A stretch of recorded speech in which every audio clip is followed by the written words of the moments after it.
नमस्कार। आज अपन बात करेंगे एपिजियोटॉमी। एपिजियोटॉमी ऑफ सन गायनी का एक इम्पोर्टेंट प्रोसीजर है। ये लेबर रूम के अंदर किया जाता है जब पेशेंट की डिलीवरी कंडक्ट करवा रहे हैं।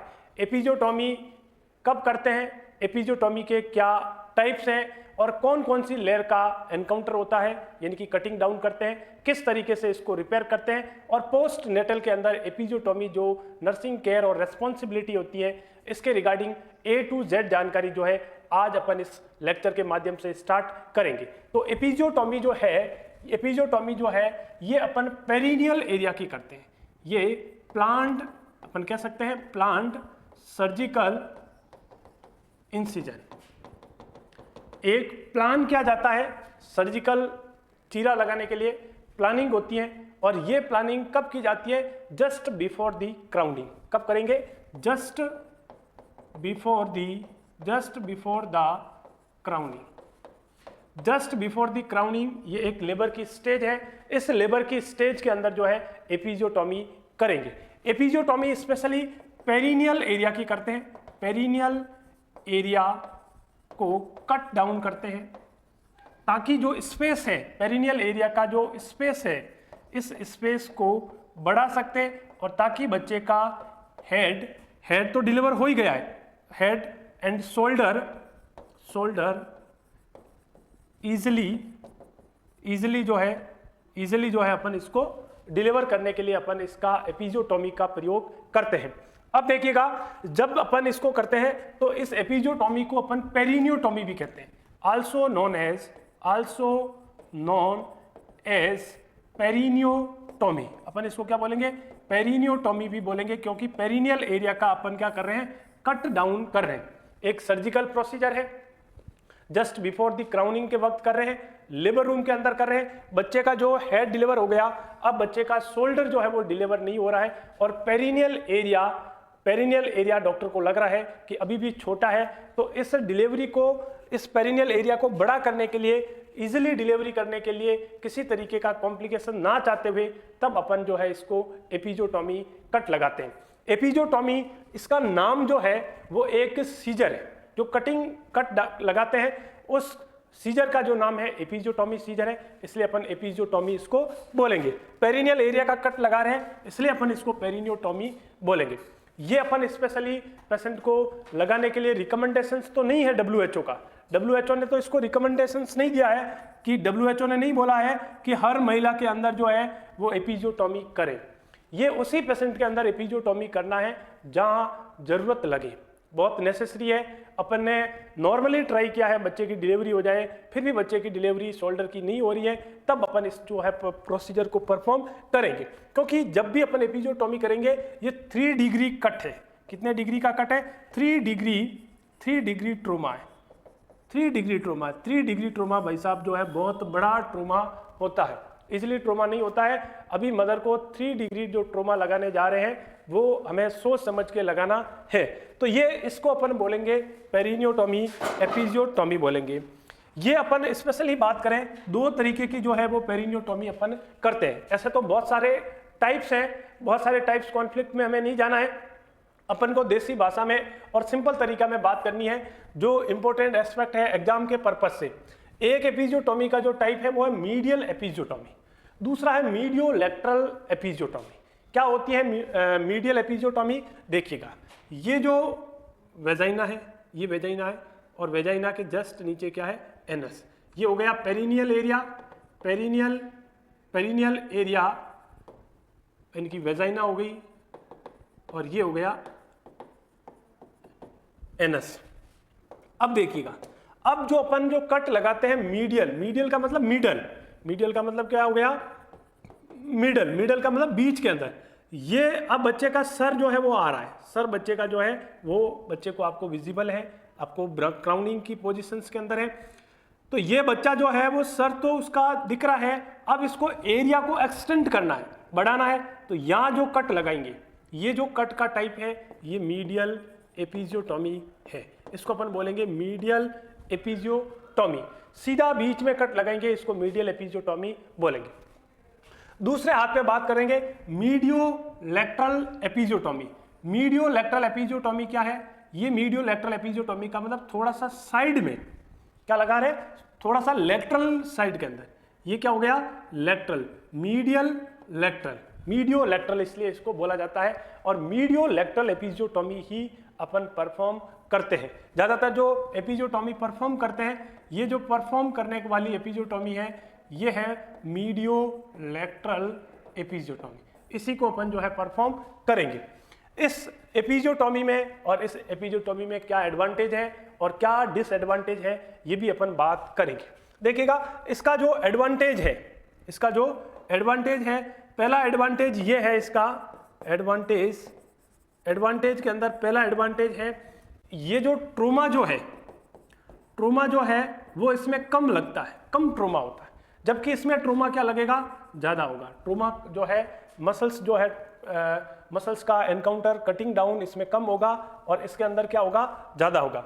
दूसरी बात करते हैं इसका जब रिपेयर भी क्या होगा, जब कम ट्रोमा हो रहा है तो रिपेयरमेंट भी क्या हो रहा है, रिपेयरमेंट भी इसका क्या हो जाएगा, फास्ट, और इसका क्या हो जाएगा, इसका रिपेयरमेंट क्या होगा, लेट होगा। रिपेयरमेंट भी क्या होगा, इसका लेट होगा और इसका जो रिपेयरमेंट है वो क्या रहेगा, इजीली रहेगा। फिर बात करते हैं ये जो इसमें पेरूनिया, डिस्पेरूनिया एक शब्द है, डिस्पेरूनिया का मतलब है ड्यूरिंग दी सेक्सुअल इंटरकोर्स के वक्त महिला को पेन होना, ये कहलाता है डिस्पेरूनिया। जब भी महिला जो है पोस्ट ऑप के बाद जब ये ठीक हो जाएगी, जब भी सेक्सुअल इंटरकोर्स होगा तो डिस्पेरूनिया इसके अंदर बिल्कुल आपको एब्सेंट या कम देखने को मिलेगा, जबकि इसके अंदर डिस्पेरूनिया जो है वो आपको क्या मिलेगा, देखने को ज्यादा और अधिक मिलेगा, प्रेजेंट रहेगा इसके अंदर डिस्पेरूनिया। ये इसके एडवांटेज है और ये इसके जो है अदर हैंड जो है अपने बात की डिफरेंस के साथ में। अब देखिएगा तो अब इसको अपन जो है हर पेशेंट में क्यों नहीं करते, देखिएगा अगली बात देखिएगा क्या कहना चाह रहा है, ये कह रहा है कि इसके डिसएडवांटेज क्यों है, डिसएडवांटेज क्यों है। डिसएडवांटेज इसलिए है कि जब भी अपन इसको कट करेंगे तो एनल इंस्पिंटर जो है इजीली जो है इन्वॉल्व हो जाएगा। तो ये अपन जो कट लगा रहे हैं, ये जो अपन कट लगा रहे हैं तो इसमें एनल इंस्पिंटर, ये जो एनल इंस्पिंटर है, एनल इंस्पिंटर जो है वो इन्वॉल्व हो जाएगा जब सर्जन या ऑब्स्ट्रिक्शंस जो है वो ज़्यादा फोकस नहीं करेगा, ध्यान से नहीं लगेगा, तो ये एनल इंस्पिंटर जो है वो इन्वॉल्व हो जाएगा। जब एनल इंस्पिंटर इन्वॉल्व हो गया तो ये स्थिति ये हो जाएगी, ये स्थिति क्या हो जाएगी, बाद में ये हो जाएगी और इसका जो है डॉक्टर को जवाब देना पड़ेगा और एक बड़ी प्रॉब्लम में फंस जाएंगे और ज़्यादा जो है दिक्कत होगी। अब एनल एरिया जो है वो इसका इन्वॉल्व हो गया तो पोस्ट ऑप में सेप्सिस देखने को मिलेगा, सेप्सिस हो जाएगा, पेशेंट में बहुत लॉट ऑफ प्रॉब्लम हो जाएगी, ऑर्गन प्रोलैप्स हो सकते हैं और कॉस्मेटिक बेटर लग ही रहा है, इसके अलावा इस पर डॉक्टर पे रिपोर्टिंग हो जाएगी। तो देखिएगा ये काम नहीं करना है जिससे हम पे रिपोर्टिंग होवे, जिसमें प्रॉब्लम में फंसे और इस तरीके का जो है कॉन्फ्लिक्ट पैदा हो, इसलिए इसको अपन प्रेफरेंस नहीं देते। इसलिए अपन इसको प्रेफरेंस जो है वो अपन किसको देते हैं, प्रेफरेंस देते हैं मीडियो लेटरल एपिजियोटोमी को ही देते हैं। मीडियो लेटरल एपिजियोटोमी को इसलिए प्रेफरेंस देते हैं क्योंकि इसमें एनल इंस्पिंटर से बचते हैं। एनल इंस्पिंटर ये देखिएगा, इसके अंदर जो एनल इंस्पिंटर ये है, अपन कट कहाँ लगा रहे हैं, कट अपन साइड में लगा रहे हैं। एनल इंस्पिंटर ये है और कट अपन कहाँ लगा रहे हैं, साइड में। ट्रोमा तो इसमें बड़ा हो रहा है, मसल्स का इन्वॉल्वमेंट भी ज्यादा हो रहा है, रिपेयरमेंट भी लेट हो रहा है, बट इसमें एनल इंस्पिंटर जो है इन्वॉल्वमेंट नहीं हो रहा है। इस वजह से अपन इसको ज्यादा प्रेफरेंस करते हैं। इस टाइप को बोलते हैं मीडियो लेटरल एपिजियोटोमी। तो मीडियो लेटरल एपिजियोटोमी के एडवांटेज ज्यादा है, इसी को अपन परफॉर्म करते हैं। और डिस्पेरूनिया भी इसके अंदर जो है वो देखने को मिल सकता है, डिस्पेरूनिया जो है इसके में प्रेजेंट रहेगा। ये अपन ने एक बात की थी डिफरेंस के साथ में, एक बार फिर मैं इस चीज को आपको बता देता हूं क्या अपन ने बात की थी। देखिएगा अपन ने बात की थी दो तरह की एपिजियोटोमी मोस्टली अपन देखा जाता है, किया जाता है, करते तो वैसे एक ही टाइप की है, पर आपको मीडियल एपिजियोटोमी और मीडियो लेटरल एपिजियोटोमी में डिफरेंस की बात कर रहे हैं। ये इसलिए मैंने आपको बता रहा हूं डिफरेंस के अंदर ये काम हमें नहीं करना है, जो काम हमें नहीं करना है वो काम को ज्यादा बताना चाहिए, उस काम पे ज्यादा फोकस करना चाहिए जिससे ज्यादा दिक्कत और कॉम्प्लिकेशंस आती है। इससे दिक्कत कॉम्प्लिकेशंस नहीं आएगी तो इससे ज्यादा इसकी जानकारी पहले हासिल कर लेनी चाहिए। ये अपन जो स्पेशली जो है मीडियल एपिजियोटॉमी करते हैं और मीडियोलैटरल एपिजियोटॉमी करते हैं। यदि आपके एग्जाम में क्वेश्चंस पूछा जाता है कि मोस्ट कॉमन जो एपिजियोटॉमी का प्रेफरेंस या सबसे किया जाने वाला एपिजियोटॉमी है, वो एपिजियोटॉमी है मीडियोलैटरल एपिजियोटॉमी। तो ये मीडियोलैटरल एपिजियोटॉमी है।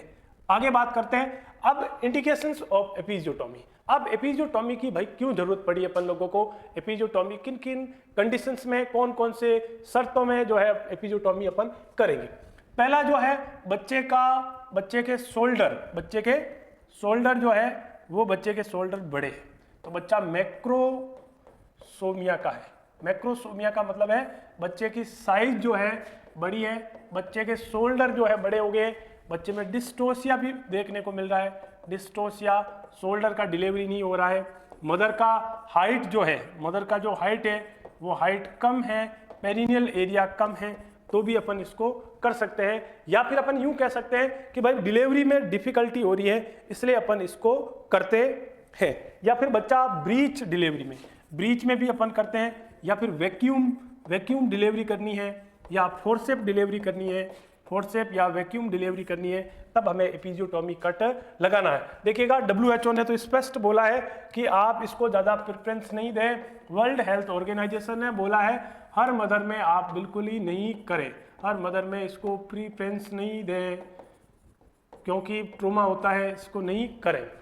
ये अच्छी चीज़ नहीं है, बट कई चीज़ें करनी पड़ती हैं क्योंकि मदर की जान के साथ बच्चे की जान भी बड़ी कीमती है।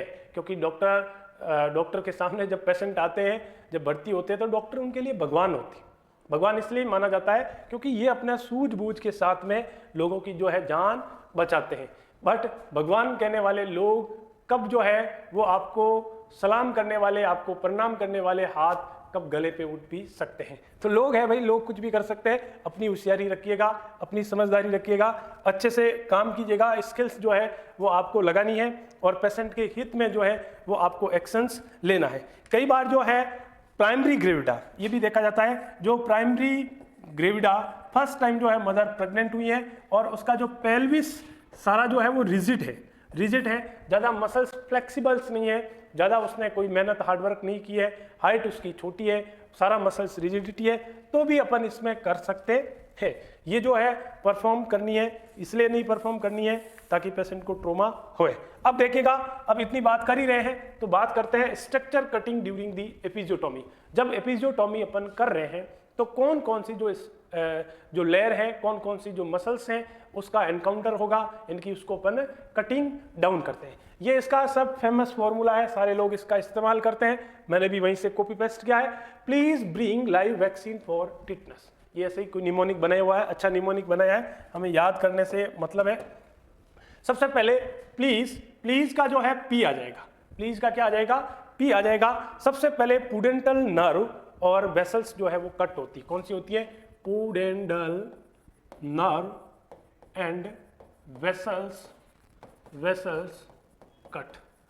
तो पुडेंटल नर्व और पुडेंटल वेसल्स जो है इसका अपन जो है एनकाउंटर होता है, कटिंग होती है। दूसरा है बल्बो स्पॉन्जियल मसल्स। दूसरा क्या है? Bulbo spongial muscles. Bulbo spongial muscles जो है इसका भी एनकाउंटर होगा। अगला जो है levator ani muscles. Levator ani muscles का भी एनकाउंटर होगा। फिर बात करते हैं पोस्टीरियर वेजाइनल वॉल। ये जो वेजाइनल वॉल है, वेजाइनल वॉल स्पेशली बात कर रहे हैं किसकी? पोस्टीरियर वेजाइनल वॉल का भी इन्वॉल्वमेंट इसके अंदर देखने को मिलेगा। फोर्सिट को भी अपन इसमें कटिंग डाउन होगा, फोर्सिट भी कट होगा, फोर्सिट भी जो है वो अपन इसमें एनकाउंटर करेंगे। टी से जो है ट्रांसफर पेरिनियल मसल्स। क्या होगा? Transverse perineal muscles. Transverse perineal muscles जो है इसका भी एनकाउंटर होगा। तो ये मसल्स जो है वो कटिंग डाउन होगी। देखिएगा, पहला पुडेंटल नर्व और वेसल्स जो है कट होगी, दूसरा बल्बो स्पॉन्जियस मसल्स कट होगी और तीसरा levator ani muscles. Levator ani muscles में प्यूबोकोकिजियल और इलियोकोकिजियल। लिवेटर एनआई मसल्स के अंदर कौन कौन सी होगी? प्यूबोकोकिजियल और इलियोकोकिजियल। तो प्यूबिक और इलियो वाली इलियो कोकिजियल मसल्स भी इसके साथ में कटिंग डाउन होगी। तो ये अपन इसके अंदर जो है वो ये एनकाउंटर होगी, ये कटिंग होगी during the episiotomy. Transverse perineal muscles, superficial and deep transverse perineal muscles involve होगी। ट्रांसफर पेरिनियल मसल में जो सुपरफिशियल है, जो सुपरफिशियल और डीप पेरिनियल मसल्स जो है इनका इन्वॉल्वमेंट भी होगा। तो ये एग्जाम में क्वेश्चंस पूछा जाता है कि भाई जब अपन इतना बड़ा ट्रोमा कट लगा रहे हैं, 3 डिग्री का कट कर रहे हैं, प्लान सर्जिकल इंसिजन कर रहे हैं, तो इसमें कौन कौन सी जो है मसल्स का कटिंग डाउन होगी, कौन कौन सी चीज़ों को अपन कट करेंगे। तो ये आपको याद रखना है। ये याद रखोगे तो आपके एग्जाम में एक जो MCQ है उसको सोल्व करने के लिए आपको ईजिली रहेगा। अब आपके दूसरे आपके दिमाग में माइंड में क्वेश्चन आएगा कौन कौन सी चीज़ों का कटिंग नहीं करते हैं, ये भी क्वेश्चन आएगा, क्योंकि क्वेश्चन ये पूछेगा कि बताइएगा which of the following is not cutting in episiotomy layer. तो बताइएगा कौन सी एपिजियोटॉमी लेयर का कट नहीं करते हैं। तो इधर देखना है इस्चियो कैवर्नोसा, एक तो इस्चियो कैवर्नोसा और इस्चियो कोकिजियल। कौन कौन सा करते हैं? इस्चियो, एक है इस्चियो और एक है एनल। देखिएगा इस्चियो कैवर्नोसा, इस्चियो कैवर्नोसा का अपन कटिंग नहीं करते, इस्चियो कैवर्नोसा का नहीं करेंगे और इस्चियो कोकिजियल का नहीं करेंगे। देखो प्यूबियल कोकिजियल का करेंगे, इलियो कोकिजियल का करेंगे और इस्चियो कोकिजियल का नहीं करेंगे, इस्चियो कोकिजियल का अपन नहीं करेंगे। एनल इंस्पिंटर का भी अपन नहीं करेंगे, एनल इंस्पिंटर जो है इसका भी अपन नहीं करेंगे। तो इन चीज़ों का जो है वो अपन कट नहीं करते हैं, ये आपको याद रखनी बहुत जरूरी है। फिर आपका नेक्स्ट क्वेश्चन जो रहेगा वो क्वेश्चन रहेगा अब इसको सर रिपेयरमेंट कैसे करते हैं, कैसे अपन इसको जो है वो रिपेयर करेंगे। तो रिपेयरमेंट कैसे करेंगे? सबसे पहले आपको लेयर बाय लेयर करना है। कैसे करना है? लेयर बाय लेयर, हर एक लेयर को आपको रिपेयर करना। पहले अपन किसको करेंगे? फर्स्ट जो है वो inner layer, inner to outer layer, inner to outer layer को अपन क्या करेंगे? रिपेयर करेंगे। पहले सबसे पहले मान लीजिएगा ये कट लगाए तो अंदर वाले को अपन इस कट को यहाँ सूचरिंग करेंगे, फिर अपन जो है वो दूसरी लेयर पे सूचरिंग करेंगे, ये दूसरी लेयर पे सूचरिंग करेंगे, फिर अपन तीसरी पे करेंगे, फिर अपन चौथी पे करेंगे। इस तरीके से अपन को layer by layer, inner to outer layer को अपन को रिपेयर करना है। कैसे रिपेयर करेंगे? हम क्रोमिक कैटगट क्रोमिक कैटगट जो सूचर है, क्रोमिक कैटगट जो सूचर है इसका इस्तेमाल करेंगे। ये एब्जॉर्बल सूचर है। कैसा है? एब्जॉर्बल सूचर का इस्तेमाल करेंगे। एब्जॉर्बल सूचर का मतलब है ये टांके जो है वो अपन आप गल जाएंगे, अपन आप डिजोल्व हो जाएंगे। कितने दिन में डिजोल्व होते हैं ये भी पूछा हुआ क्वेश्चन है। अप्रॉक्स जो है 90 to 100 डेज, 90 दिन के आसपास जो है वो 90 से 110 120 दिन तक जो है ये टांके अपना आप डिजोल्व हो जाएंगे। इनको हटाने की कोई ज़रूरत नहीं है। यदि आपने एब्जॉर्बल सूचर का प्रयोग नहीं किया है तो आपको टांके हटाने की जरूरत हो सकती है। जो भी डॉक्टर बोलेगा 7 से 10 दिन के बीच में आपको बुलाएगा, 7 to 10 डेज के बिटवीन जो है वो आपको ये आके सूचर को रिमूव करवाना है। तो अपन ने बात की थी क्रोमिक कैटगट जो है इसलिए अपन इसमें इस्तेमाल करते हैं।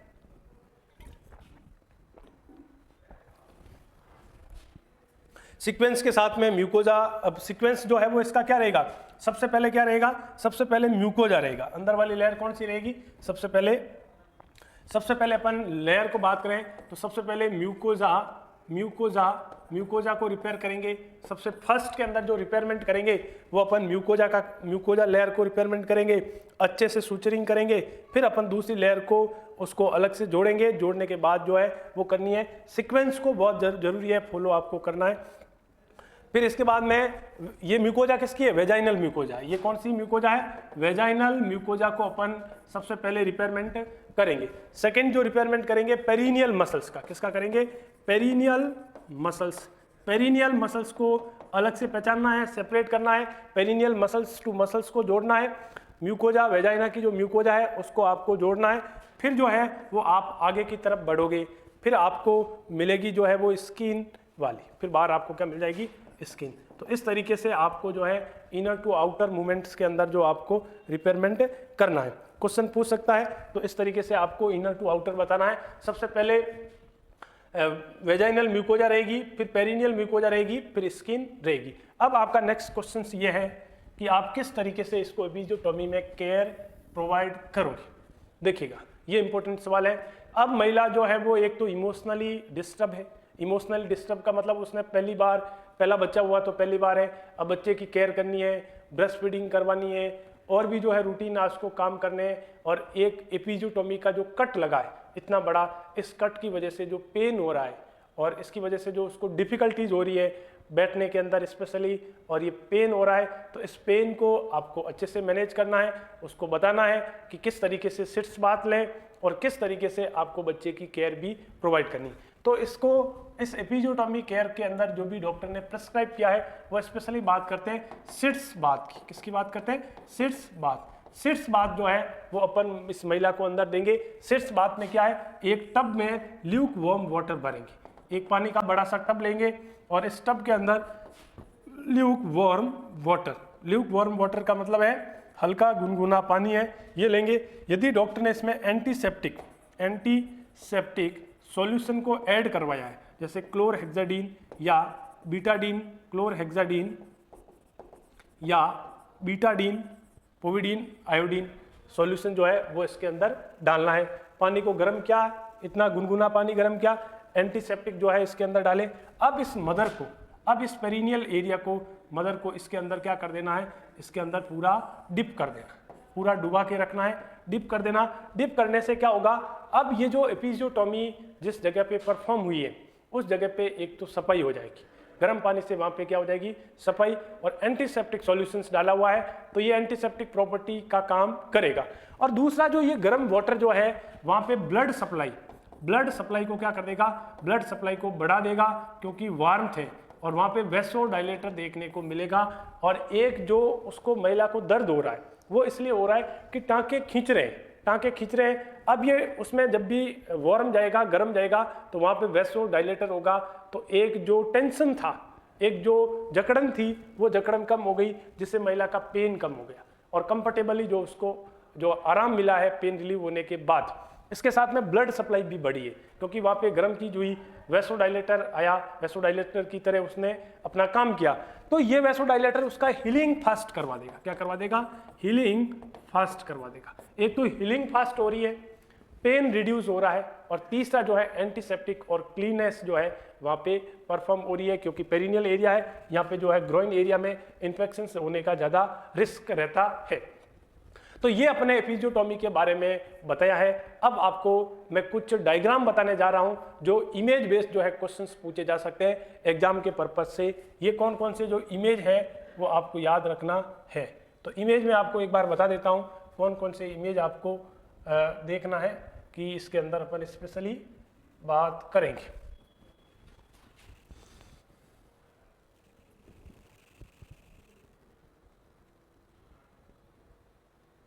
ये देखिए कुछ इमेज देखिएगा, ये इमेज देखिएगा। पहला इमेज ये है, ये देखिएगा। इस इमेज को देख के आपको पूछ लेगा कि इस इमेज की सहायता से क्या हो रहा है। तो इमेज को आइडेंटिफाई करना, ये एनल इंस्पिंटर है, ये एपिजियोटॉमी। देखिएगा एपिजियोटॉमी को जब भी आप परफॉर्म करें, how to perform episiotomy perform करने के लिए आपको 2 फिंगर इंसर्ट करनी पड़ेगी।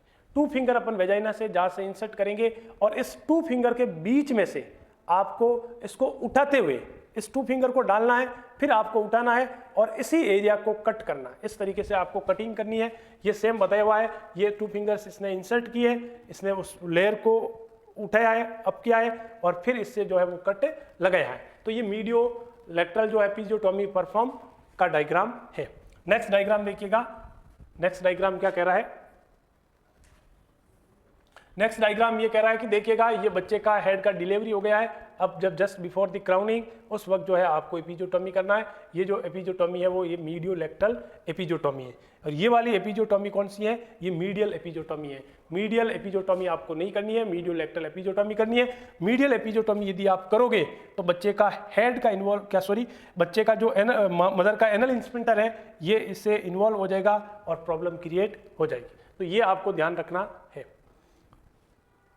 ये डायग्राम है एपिजियोटॉमी सीजर का। क्वेश्चंस कई बार पूछा हुआ है। एपिजियोटॉमी सीजर जो है वो किस तरीके से दिखता है? इस तरीके का एक कर्व्ड होता है, ऊपर वाला जो है शार्प होता है, ऊपर वाला ब्लंट भी, ये वाला एंड ब्लंट होता है, और ये इसके बीच में जो है शार्पनेस होती है, और एक कर्व होता है जिससे जो कट लगाने में इजीली हो जाए।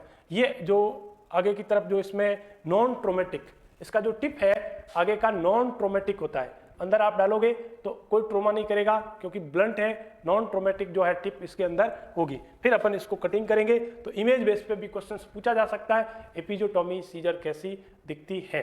तो आई होप सो ये लेक्चर आपके नॉलेज में इंक्रीमेंट करेगा। साथ ही क्लिनिकल पर्पज से इस लेक्चर को मेरे लेने का उद्देश्य था कि जब भी आपकी जब पोस्टिंग लगे हॉस्पिटल में तो आपको किस तरीके से एपिजोटोमी करनी है, किस तरीके से आपको केयर करनी है, इसके रिगार्डिंग जो है हमने कोशिश की है आपके नॉलेज में इंक्रीमेंट करें। तो लाइक शेयर सब्सक्राइब जरूर करें, तो लाइक शेयर सब्सक्राइब करना ना भूलें। तो नेक्स्ट जो चीज़ है वो यही चीज़ है, लाइक शेयर सब्सक्राइब और कमेंट। तो अपना फीडबैक दीजिएगा और आपको लेक्चर कैसा लगा इसके रिगार्डिंग अपने विचार को प्रकट कर सकते हैं, क्योंकि कमेंट बॉक्स जो है बिल्कुल आपके लिए पब्लिकली जो है खुला रखा है। Thank you.